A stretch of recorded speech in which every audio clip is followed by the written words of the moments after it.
Have you ever felt invisible, judged by your job, your uniform, your name tag, and dismissed before you've even spoken a word? We've all been there. But what happens when that dismissal comes from a man who could buy the entire city block you're standing on? This is the story of Alara Vance, a waitress drowning in debt and family tragedy, who served a table to one of New York's most ruthless billionaires. He thought his money gave him the right to humiliate her in front of a packed five-star restaurant. But he never imagined that the quiet woman refilling his water glass held a secret that would not only silence him, but change her life forever. The ache in Alara Vance's feet was a familiar language, a dull, throbbing dialect that spoke of 12-hour shifts, unforgiving marble floors, and the relentless gravity of her own life.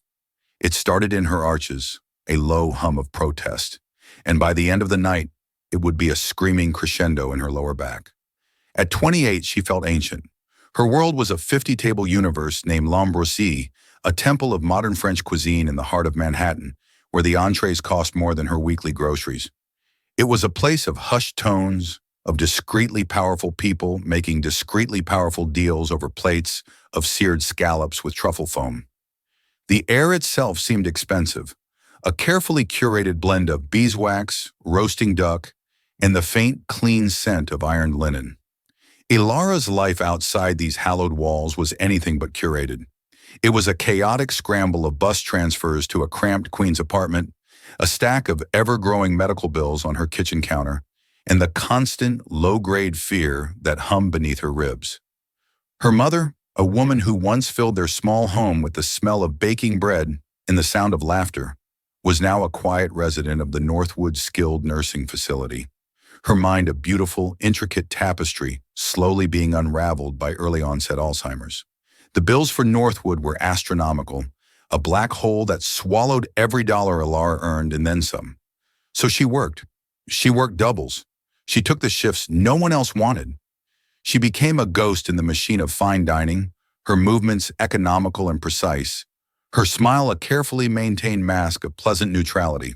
Tonight was a Tuesday, typically a slower evening, but a favorable review in the New York Times had turned it into a full-blown Saturday. The kitchen doors swung open and closed with violent precision, releasing bursts of steam and the sound of Chef Antoine's staccato commands. Alara, table 7 needs their check. Table 12 wants more bread. And watch out for 19. The wife is asking if the ortolan is ethically sourced. Handle it, barked Mr. Dubois, the manager. He was a severe man with a hawk-like nose and hair slicked back so tightly it seemed to pull his face into a permanent state of disapproval. He was also a stickler for authenticity, a Parisian transplant who viewed most American attempts at French culture with thinly veiled contempt. Yes, Mr. Dubois, Alara murmured, scooping up a silver bread basket. Table 19 was a challenge. The husband looked bored, scrolling through his phone, while the wife grilled Alara with the intensity of a prosecutor.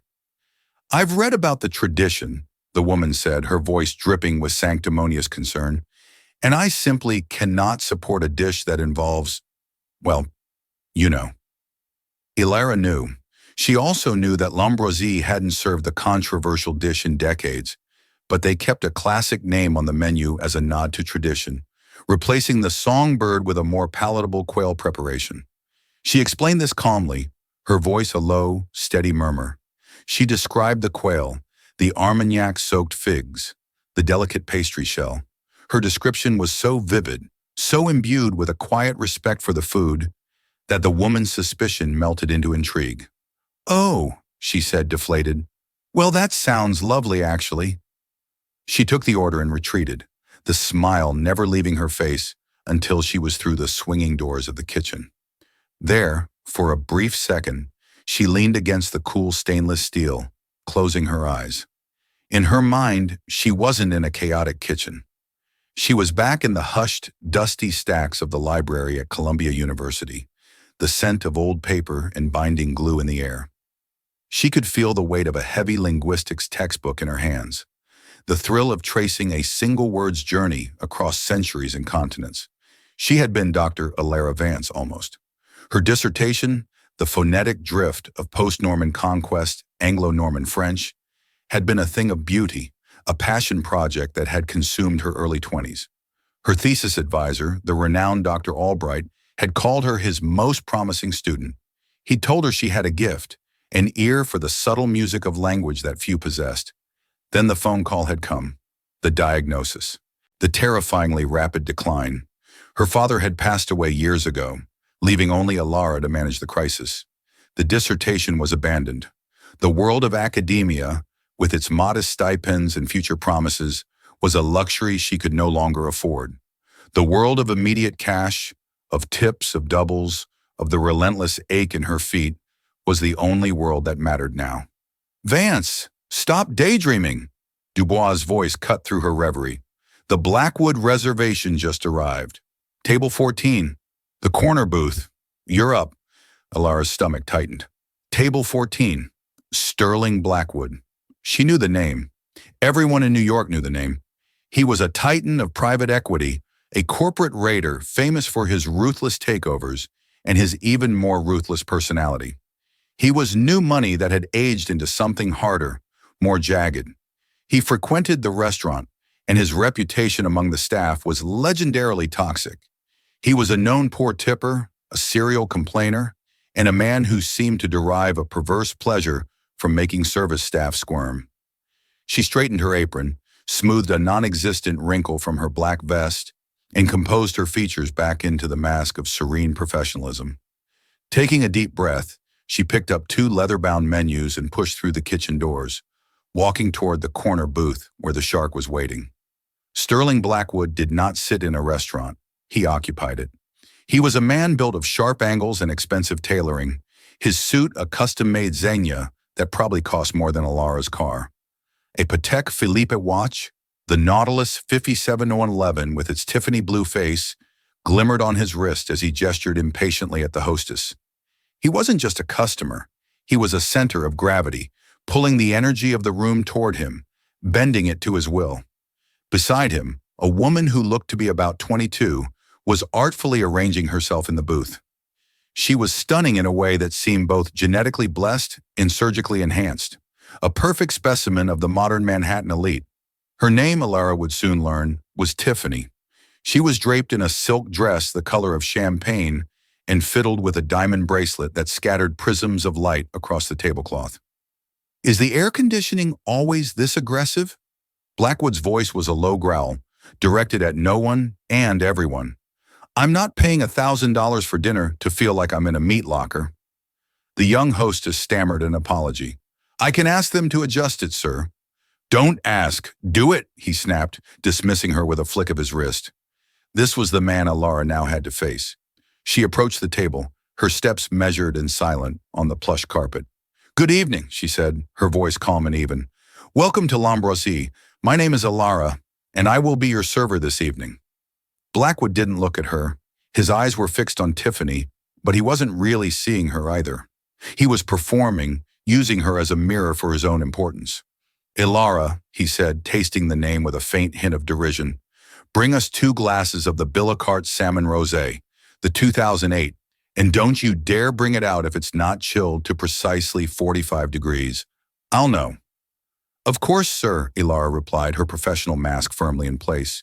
She didn't write it down. The Billionaire Salmon 2008 was a prestige cuvée, and his temperature demand, while absurdly specific, was not impossible. She prided herself on her memory, a skill honed by years of academic discipline. It was one of the few parts of her old life she could still use. As she turned to leave, Tiffany spoke for the first time, her voice a high, breathy whisper. "Oh, Sterling, look, they have escargots, just like that little place we went to in Paris." Blackwood scoffed. "Tiffany, darling, that wasn't Paris. That was the Paris Hotel in Las Vegas. And believe me, there's a difference." He finally turned his gaze toward Alara, his eyes a chilling shade of pale blue. "Let's hope your kitchen knows the difference too." The barb was meant to sting, to establish the hierarchy from the outset. He was the discerning patron, she was the lowly servant. Alara simply gave a slight, almost imperceptible nod and walked away. At the service station, she relayed the drink order to the sommelier, Jean-Pierre, a wiry Frenchman with a perpetually worried expression. Blackwood? Jean-Pierre whispered, polishing a glass with frantic energy. Table 14? Bonne chance, my friend. Last time he was here, he claimed the Mouton Rothschild was corked. It was a perfect bottle. He just wanted a discount. I'll handle it, Alara said, her voice more confident than she felt. She returned with the champagne, presenting the bottle to Blackwood as protocol dictated. He waved a dismissive hand. Just pour it. She poured a small amount for him to taste. He swirled it, sniffed it with an exaggerated air of a connoisseur, and took a small sip. He held the liquid in his mouth for a long moment, his eyes closed as if communing with the spirit of the grapes. It's acceptable, he finally declared, a pronouncement delivered with the gravity of a papal bull. Barely. Ilara filled their flutes and placed the bottle in a silver ice bucket beside the table. Her movements were fluid, graceful, betraying none of the tension coiling in her gut. She was used to difficult customers, but Blackwood was in another league. He wasn't just demanding, he was cruel. He seemed to be actively searching for flaws, for any crack in the facade of service he could exploit for his own amusement. So, he said to Tiffany, loud enough for Ilara and the surrounding tables to hear, I closed the Apex deal today. Tiffany's eyes lit up. The big one? The one you've been working on for months? The very same, he said, taking a triumphant sip of champagne. Henderson thought he had me cornered. Tried to play hardball. I had my team dig up some dirt on one of his board members. A little indiscretion in the Caymans. Amazing how quickly a man's negotiating position softens when faced with a federal investigation. He laughed, a short barking sound devoid of any real humor. He was boasting about ruining someone's life as casually as he'd ordered his champagne. Ilara felt a chill run down her spine that had nothing to do with the air conditioning. This man's power was a destructive force, a wrecking ball he swung for sport. Are you ready to hear about the specials? Ilara began, stepping forward.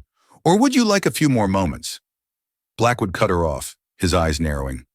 Do you know who I am? The question was so abrupt, so nakedly arrogant, that it momentarily stunned her. You are Mr. Blackwood, sir.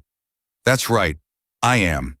And when I am ready for the specials, I will let you know. Until then, you can just stand over there, out of the way, and try to look less stressed. It's ruining the ambiance. He gestured to a spot a few feet from the table, as if she were a piece of furniture to be rearranged. Every instinct screamed at her to say something, to throw the ice bucket at his perfectly coiffed head, but the image of her mother's pale, gentle face flashed in her mind. The thought of the Northwood facility's monthly invoice, sitting on her counter like a ticking bomb. So she swallowed her pride, the bitter taste coating her tongue. She took 3 steps back, clasped her hands behind her back, and assumed the position he had commanded. She became a statue, a silent observer in the theater of his ego, waiting for her next cue. And as she waited, she listened, her academic mind automatically deconstructing his speech, his grammar, his carefully constructed persona of power. And she began to notice the cracks. For the next 20 minutes, Ilara stood in her designated spot, a silent sentinel to Sterling Blackwood's monologue. He held court, boasting about his business acumen, his recent acquisition of a vintage Ferrari, and the sheer incompetence of everyone he employed. Tiffany played her part beautifully, offering gasps of admiration and doe-eyed gazes at all the right moments. The problem with people today, Blackwood declared, swirling his champagne, is a lack of culture, a lack of appreciation for the finer things. They've been raised on fast food and reality television. They have no substance. Ilara's gaze drifted for a moment to the table adjacent to them. A quiet older couple was celebrating an anniversary. The man was explaining something on the menu to his wife, his voice soft, his hand gently resting on hers. They had a shared history, a quiet dignity that Blackwood, for all his wealth, could never purchase. That, Ilara thought, was substance. Her attention snapped back to her own table when Blackwood finally summoned her with a sharp snap of his fingers. The sound cut through the restaurant's genteel hum, causing heads at nearby tables to turn. We're ready now, he announced as if granting her a royal audience. Walk us through the menu. Ilara stepped forward, the professional mask once again firmly in place. Of course, sir. Tonight, Chef Antoine is particularly proud of our seared duck liver with a fig and balsamic reduction. Stop, Blackwood interrupted. He picked up his menu, holding it like a shield. I don't need the sales pitch. I'm a man who knows what he wants. He scanned the pages, his brow furrowed in concentration. It was then that Alara noticed something interesting. For all his posturing about culture and sophistication, his eyes were darting across the menu with a flicker of uncertainty. He wasn't reading. He was searching for familiar words. Filet, chicken, lobster. He was like a student trying to bluff his way through a test for a class he'd never attended. His entire persona was a meticulously crafted, but ultimately hollow imitation of old world class. He was a man playing a part, and he was terrified of someone discovering he hadn't memorized all his lines. I think, Tiffany said, pointing a perfectly manicured finger at an item on the menu, I'll have the coquille Saint-Jacques. Her pronunciation was a mangled mess, a car crash of phonetics. A smirk played on Blackwood's lips. It was a cruel, condescending expression. Darling, he said, his voice dripping with false patience, it's pronounced coquille Saint-Jacques. It's not that difficult. He said it with an air of authority, but his own attempt at refinement was clumsy, a heavy, awkward performance meant to impress someone who didn't know better. Ilara's mind, the mind of a trained linguist, cataloged the errors instantly.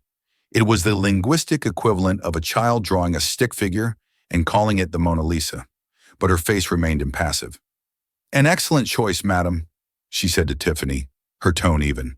The scallops are flown in from the Bay of Fundy this morning. Blackwood, emboldened by his correction of Tiffany, turned his focus back to the menu, his arrogance swelling. He had successfully asserted his dominance over his date. Now it was the waitress's turn. He saw Ilara not as a person, but as a prop in his performance. He decided to order for them both, a classic power move. He would do it in the most theatrical way possible, to cement his image as a worldly, cultured man in Tiffany's eyes and put the serving girl firmly in her place. He cleared his throat, puffed out his chest, and began to speak. We will start with the pâté of duck liver, he announced, mangling the words, and the onion soup.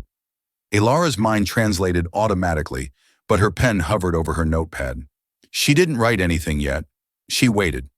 For the main course, he continued, gaining momentum, the lady will have the scallops you discussed.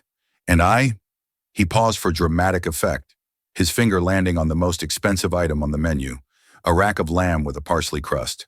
I will have the Carrie D. Agnew person laid. It was a train wreck. To anyone with knowledge of fine dining, it was gibberish. It was like ordering a filet mignon or a chocolate mousse. Ilara maintained her composure, but inwardly a strange calm was settling over her. The years of swallowing her pride, of nodding and smiling at condescending patrons, of feeling invisible, it all began to coalesce into a single point of cold, clear resolve. This man, this hollow performance of a man, was not going to break her. She looked at him, her expression neutral. I'm sorry, sir. Could you repeat that last item for me? It was a simple, professional request, but to Sterling Blackwood, it was a challenge. It implied he had been unclear. It was a crack in his armor.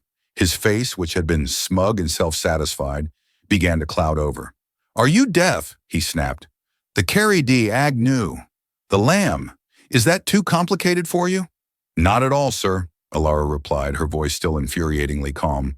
I just want to ensure I get your order exactly right. The lamb, of course.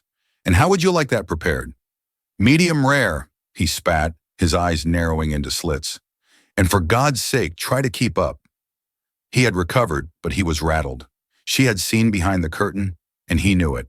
The rest of the evening would be a battle of wills, a silent war waged across a landscape of linen and silverware. He was now looking for a reason to escalate, a reason to punish her for her perceived insolence. And Ilara, exhausted and pushed to the brink, knew he would find one. The appetizers arrived. Ilara served them with practiced efficiency, placing the plates down without a sound, her movements a study in professional grace. Blackwood watched her every move, his eyes like a hawk's, searching for a flaw. He found one in the onion soup. There's not enough cheese, he declared, pushing the bowl an inch away from him. A proper French onion soup should have a thick, gratinated crust of Gruyere. This is pathetic. I can have the kitchen add more for you, sir, Alara offered, her voice a placid lake in the face of his storm. Don't bother, he sneered. The moment is ruined. Just clear it. He had barely touched it. He hadn't wanted more cheese. He had wanted a complaint. He had wanted to confirm his narrative of incompetence, to find an outlet for the simmering rage he felt at being subtly challenged. Tiffany, sensing the shift in mood, tried to placate him. Sterling, my pâté is delicious. Try some. I've lost my appetite, he muttered, taking a large gulp of a new wine he had ordered. A 2010 Chateau Margaux. A wine so expensive and complex it felt wasted on his brutish palate. He'd made a show of sending the first bottle back, claiming it was tight, forcing Jean-Pierre to decant a second one with trembling hands. The restaurant was now at its peak capacity. The ambient noise was a symphony of clinking glasses, hushed conversations, and distant kitchen clamor. It was a public stage, and Blackwood was about to make Alara the star of a tragedy. The main courses were ready. Alara carried the two large plates from the kitchen, her arms aching slightly from their weight. She approached the table, her senses on high alert. She served Tiffany first, placing the beautifully seared scallops before her. Then she turned to Blackwood. And your carré d'agneau, sir, she said, setting the plate down. The lamb was cooked to a perfect medium rare, fanned out artfully next to a swirl of potato puree and tender crisp haricots verts. It was a work of art. Blackwood stared at the plate for a long, dramatic moment. He picked up his fork and nudged one of the lamb chops. Then he looked up at Alara, and a slow, venomous smile spread across his face. This isn't what I ordered, he said, his voice dangerously low. Alara blinked. Sir, this is the carré d'agneau persillade, prepared medium rare, as you requested. No, he said, pushing the plate fully away from him. This isn't it. I wanted something else, something you clearly weren't capable of understanding. He was rewriting history, gaslighting her in real time. Tiffany looked confused. Sterling, that's what you pointed to. Be quiet, Tiffany, he hissed, not taking his eyes off Alara. Our waitress here seems to have a comprehension problem. Maybe it's the language barrier. He picked up the menu again, his knuckles white. He opened it to the meat section and jabbed a finger at the exact item she had just served him.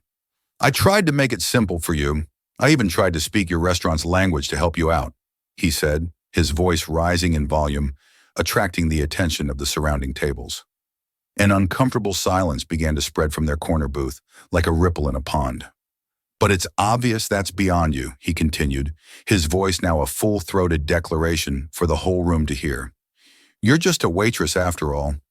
What was I thinking? He looked from Alara to Tiffany, then to the other patrons who were now openly staring. He was building to his crescendo, a public execution of her dignity. He stood up slightly, leaning over the table for maximum effect. He slammed the menu down on the table. The sound cracked through the hushed dining room like a gunshot. Forget it, he boomed, his voice echoing in the suddenly silent space. The whole order is wrong because you can't be bothered to listen. It's all just meaningless scribbles to you, isn't it? He then pointed a trembling, accusatory finger directly at Alara's face. She can't even read the menu. The words hung in the air, vibrating with pure, unadulterated cruelty. Every eye in the restaurant, patrons, busboys, even Mr. Dubois, who was now striding purposefully from his station near the entrance, was fixed on Alara. Her face was burning, a hot flush of shame and fury rising from her chest. In that moment, she was not Alara Vance, the near PhD, the scholar of Romance languages. She was just what he said she was, a waitress, humiliated, exposed, and utterly powerless. He sat back down, a triumphant smirk on his face. He had won. He had broken her. He had put the little girl in her place in front of 50 witnesses. He folded his hands, expecting tears, an apology, a panicked retreat to the kitchen. He got none of it. Alara stood perfectly still for a beat, the sounds of the restaurant fading into a dull roar in her ears. The face of her mother, the stack of bills, the years of quiet desperation, it all swirled within her.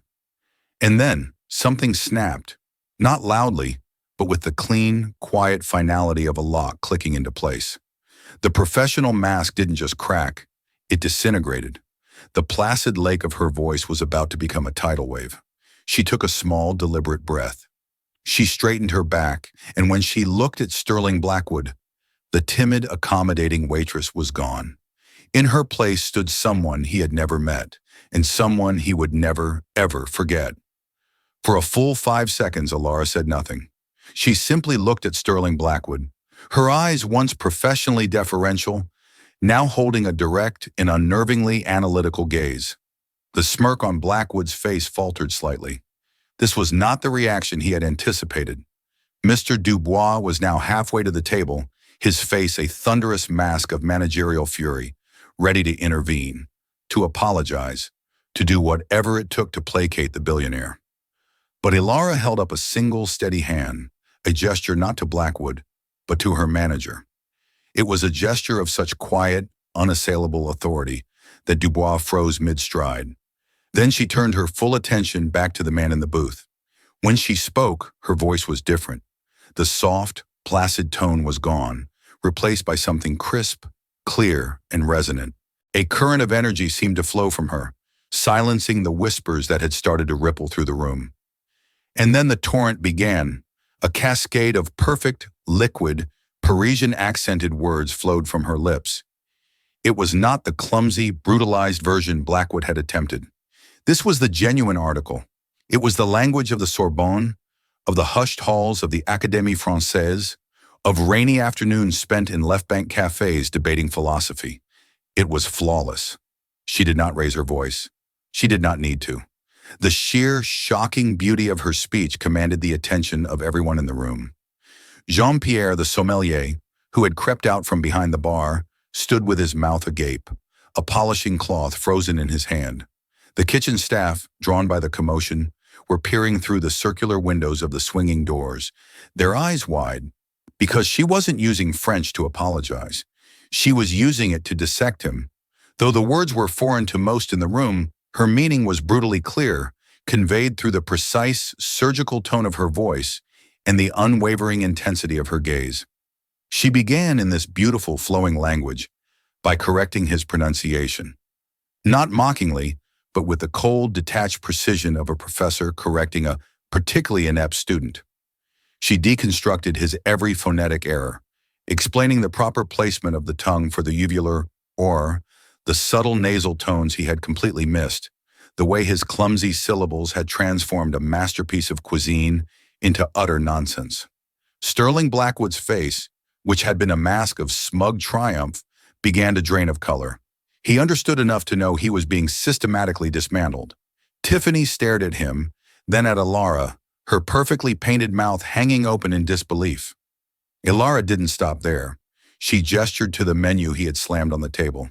Still speaking in this incredible, uninterrupted flow, she began to recite it, not just the names of the dishes, but their history. She spoke of the origins of the foie gras, its journey from ancient Egypt to the tables of French kings. She discussed the specific terroir of the Margot he was drinking, noting its blend of grapes and the subtle notes of violet and black currant that his brutish palate had surely missed.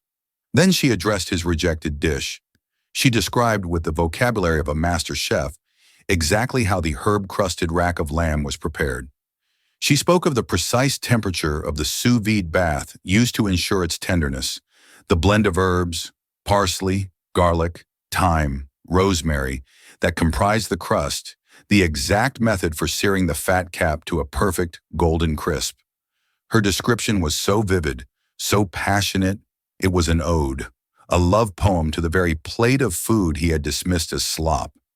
Her speech lasted for perhaps 90 seconds, but it felt like an eternity. The entire restaurant was captivated, held in a state of suspended animation. The only sound was her voice, a silver bell ringing with the clarity of absolute truth. Finally, she leaned in slightly, lowering her voice to a more intimate, but no less potent, level. The final part of her speech was clearly for him and him alone. Her tone softened, but it was the softness of a razor's edge. And though she spoke in a language he barely understood, the universal words for arrogance, insecurity, and charade seemed to hang in the air around his head. She spoke of men who use wealth as a shield for their own profound emptiness, who mistake cruelty for strength, and who believe that culture can be purchased rather than earned. Then seamlessly, without a single breath of hesitation, she switched back to perfect, unaccented English. "The lamb, sir," she said, her voice now calm and quiet, "is cooked to a textbook medium rare, exactly as you requested it in your particular dialect. Perhaps your palate is simply not as sophisticated as your wallet. Would you like me to bring you a cheeseburger instead?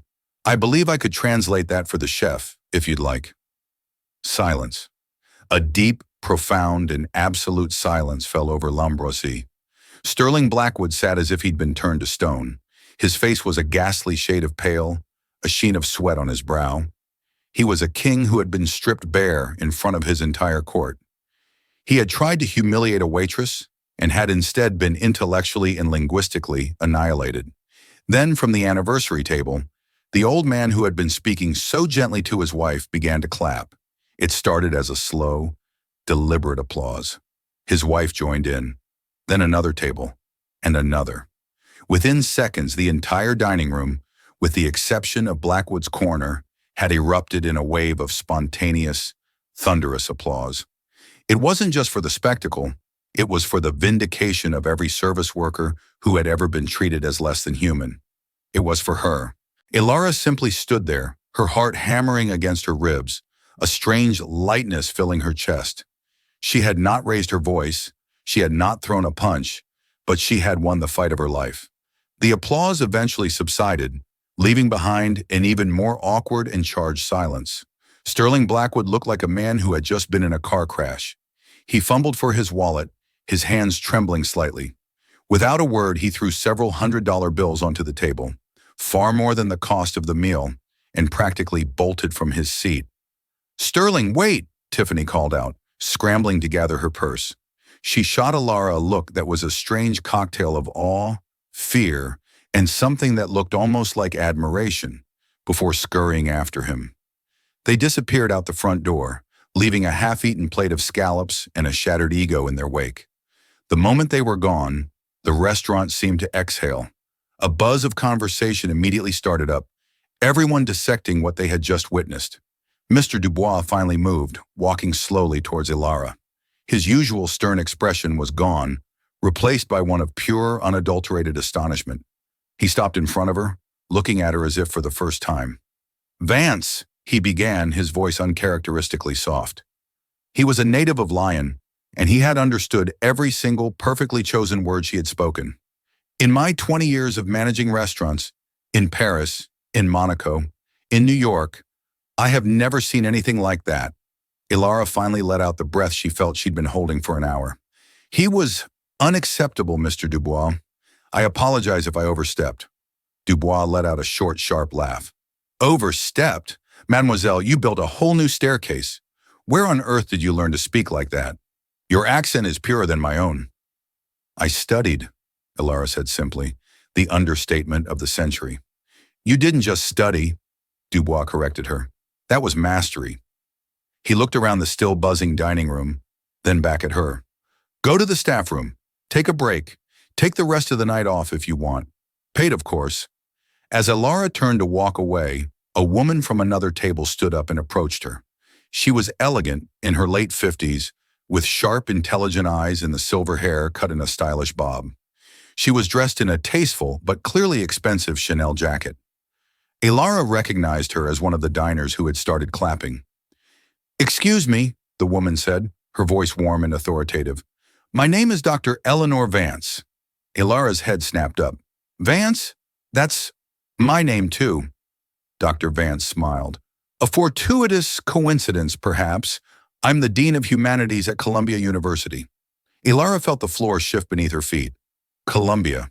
It was like a ghost from her past had just walked up and introduced itself. "I have to tell you," the dean continued, "your command of the language was not just impressive, it was academic. The precision, the etymological depth. You weren't just speaking, you were delivering a lecture.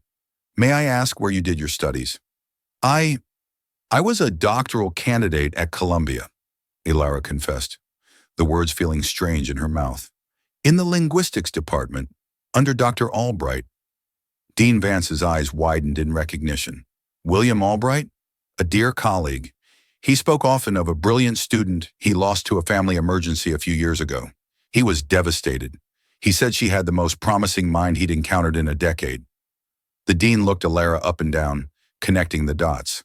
My God, that was you. Alara could only nod, a lump forming in her throat. Dean Vance reached into her handbag and pulled out a simple, elegant business card. I don't know your circumstances and it's none of my business, she said, pressing the card into Alara's hand. But a mind like yours does not belong clearing tables for bullies like Sterling Blackwood. That mind belongs with us. Call my office. We'll have lunch. We'll talk. There are fellowships, research grants. There are always ways back for talent like yours. Always. Alara stared at the embossed card in her hand. Dr. Eleanor Vance, Dean of Humanities, Columbia University. It felt heavier than a gold bar. It felt like a key. Thank you, she whispered, her voice thick with emotion. No, the dean said, patting her arm gently. Thank you. I haven't enjoyed dinner theater that much in years. With a final encouraging smile, the dean returned to her table. Alara walked toward the kitchen in a daze, the business card clutched in her hand. As she pushed through the doors, her fellow servers and the kitchen staff erupted into cheers. Jean-Pierre rushed over and gave her a hug. You are my hero, he declared. Chef Antoine, a notoriously grumpy man, gave her a rare wide grin and a nod of deep respect. She finally made it to the small, cluttered staff room and sank onto a rickety chair, her legs suddenly feeling like jelly. She laid the business card on the table and just stared at it. It was a lifeline, a glimpse of a world she thought she had lost forever. A few minutes later, Mr. Dubois came in. He was holding a small folded piece of paper. This was with the money Blackwood left, he said, handing it to her. It's for you. Alara unfolded it. It was a sheet of paper torn from a pocket notebook. Scrawled on it in angry, hurried script were just 3 words. You were right. It wasn't an apology, not really. It was a concession, a white flag from a vanquished foe. Alara looked at the note, then at the business card. The note was an ending. The card was a beginning. For the first time in years, the crushing weight on her chest felt a little bit lighter. The ache in her feet was still there. But tonight, she felt like she could fly. The morning after her confrontation with Sterling Blackwood, Alara awoke to a world that felt fundamentally altered. The familiar gray light of Queens filtered through her window. The sounds of the city stirring outside were the same. But within her, a tectonic shift had occurred. The dull, persistent ache of dread that had been her constant companion for years had been replaced by a fragile, yet fiercely burning ember of hope. On her nightstand, Dean Vance's business card lay next to Blackwood's 3-word concession. One was a closed door, the other a key. She went to work that evening with a sense of purpose she hadn't felt in years. She found Mr. Dubois in his small, cluttered office, poring over inventory sheets. He looked up as she entered, his expression softening when he saw it was her. Vance, he said, setting down his pen, I trust you are feeling better after last night's performance. I am, thank you, she said, her voice steady. Mr. Dubois, I've come to give you my 2 weeks' notice. Dubois leaned back in his chair, a flicker of disappointment crossing his face, though he didn't seem surprised. I see, he said quietly. Is it because of what happened? I assure you, Blackwood will not be dining with us again. I have already spoken to his assistant. He is, as they say, an unwelcome person. I appreciate that more than you know. But it's not because of him, it's because of me. She placed the business card on his desk. An opportunity has come up, a chance to go back to a life I left behind. He picked up the card, reading the embossed text from Columbia University. He let out a low whistle. Dean of Humanities. So the stories are true. You are more than you seem. He placed the card back on the desk with a reverence that surprised her. I cannot say I am happy to lose you. You are the best I have. But I would be a fool to stand in your way. He paused, a calculated look in his eyes. However, let me make a proposal before you finalize your decision. L'Ambroisie is not Columbia. I know this.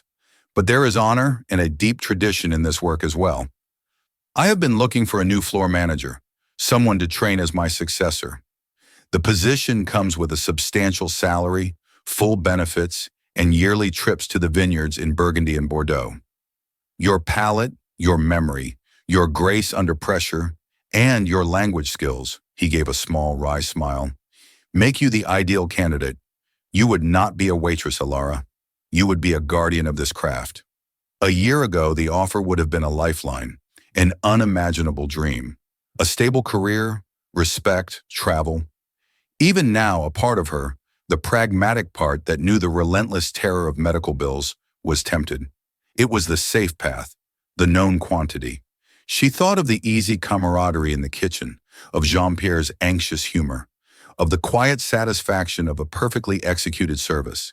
But then she thought of the weight of a rare book in her hands, the thrill of tracing a word's lineage through time, the scent of the university library.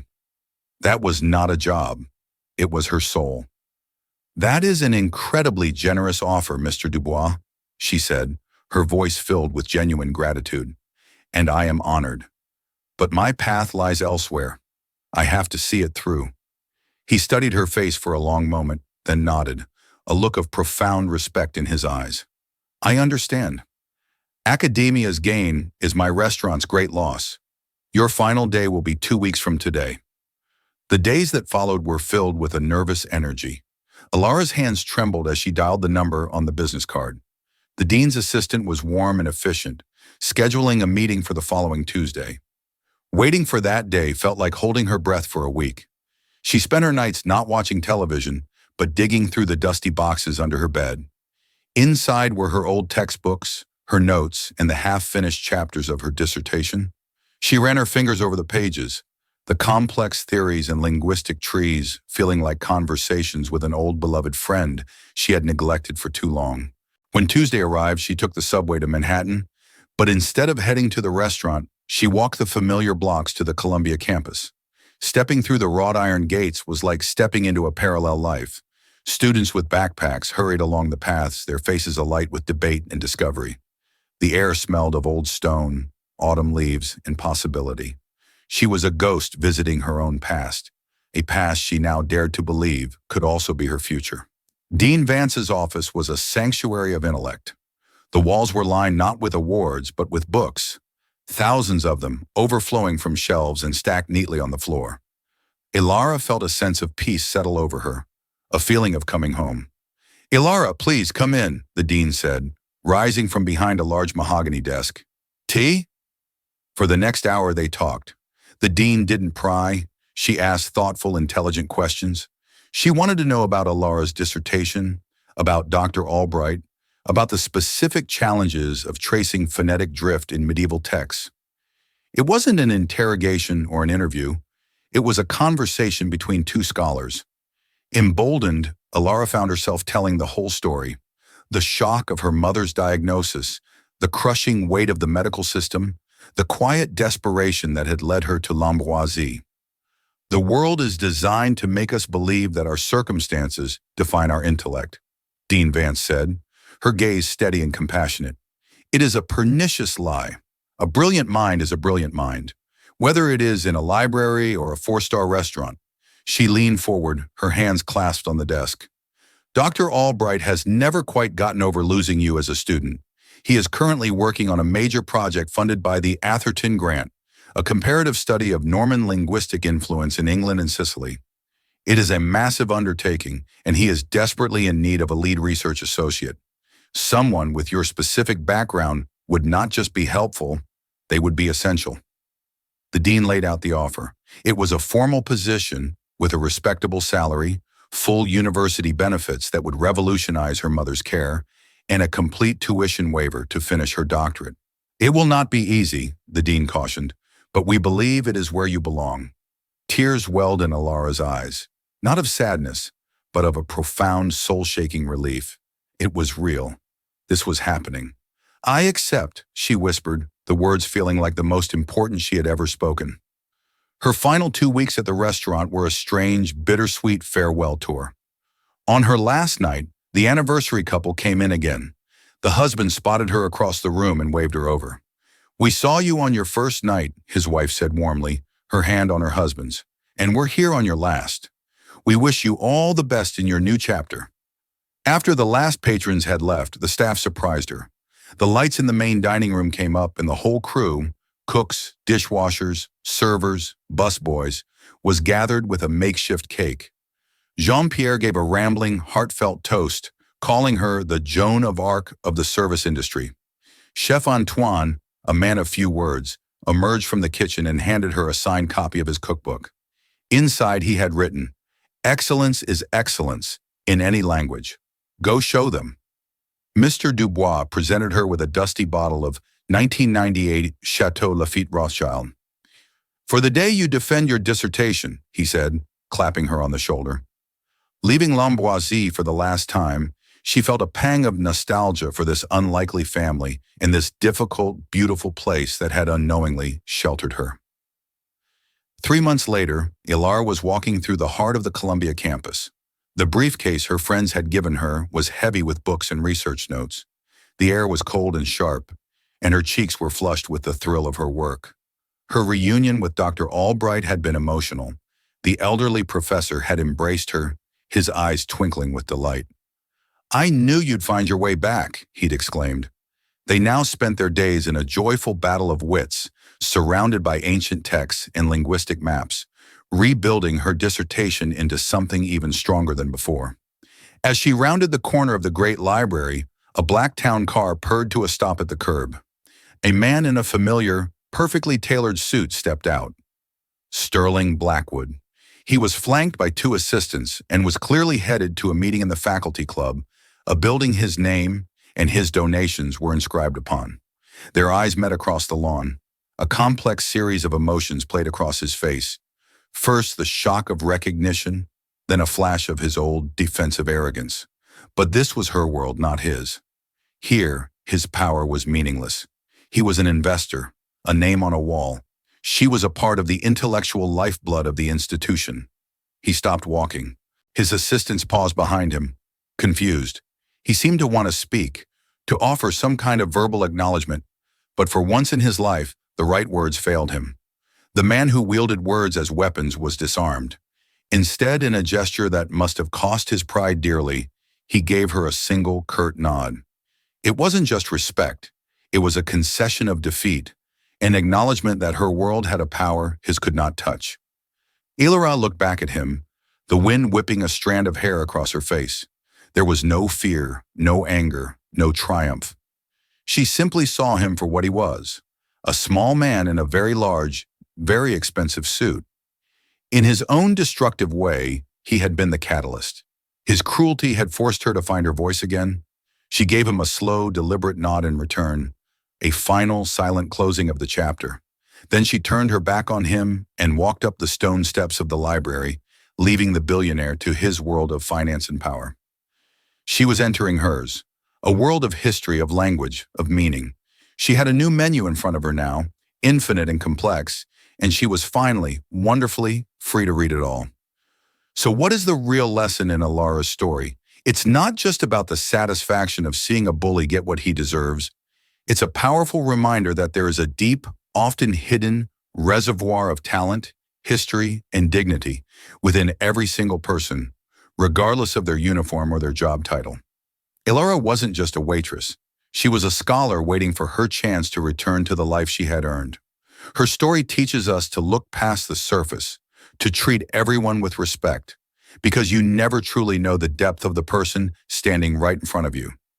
It's a call to value the unseen and to believe in second chances, not just for others, but for ourselves. If Ilara's journey from humiliation to triumph resonated with you, please hit that like button and share this story with someone who might need to hear it. Don't forget to subscribe and turn on notifications so you won't miss our next real-life story of justice and unexpected victory. Thank you for listening.